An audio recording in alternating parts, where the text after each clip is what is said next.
Le nouveau président colombien est entré en fonction le 7 août et il est déjà en guerre. Se logró la muerte en desarrollo de operaciones militares, cabecilla principal de la estructura 28 Facción Mordisco.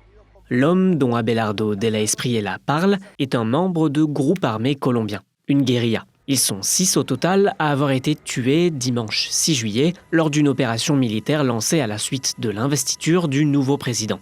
Et cette opération est le symbole d'un tournant majeur dans la politique colombienne. No hay lugar en el que se puedan esconder cuando el Estado se decide.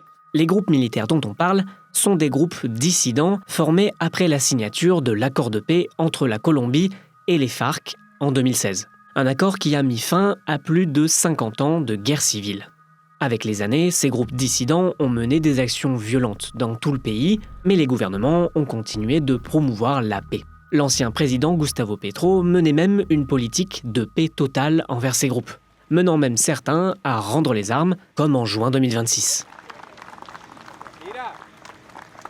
Cette politique de relative paix lancée en 2016 a permis une baisse de la violence en Colombie, mais seulement au début. Cette stratégie n'a obtenu que des résultats limités pour protéger les civils, selon le dernier rapport annuel de Human Rights Watch, publié en février 2025.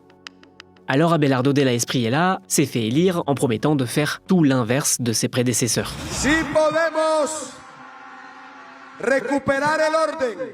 Jusqu'à en faire l'un des points centraux de son discours d'investiture.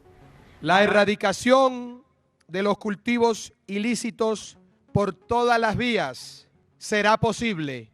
Es una prioridad nacional. La coca ha traído muerte, corrupción y destrucción.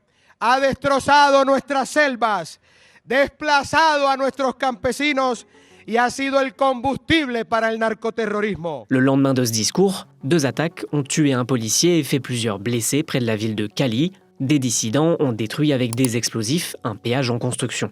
Et c'est le lendemain que 6 hommes liés à ces groupes étaient tués par l'armée. Estos resultados operacionales, queridos compatriotas, alcanzados por nuestra fuerza pública, son un mensaje claro y contundente para todos los bandidos en Colombia. La Colombie traverse sa plus importante vague de violence depuis une décennie, à tel point que la situation inquiète aussi les pays voisins. Le gouvernement panaméen a annoncé renforcer la sécurité à sa frontière à la suite des 2 attaques en Colombie. Y nos alineamos más que todo al plan de gobierno, que es más que todo de bloquear todas las costas, bloquear nuestras fronteras. Parmi les premières mesures du nouveau président colombien, le transfert vers des prisons de haute sécurité de 117 détenus de haut profil qui ont participé par le passé au dialogue de paix avec Gustavo Petro.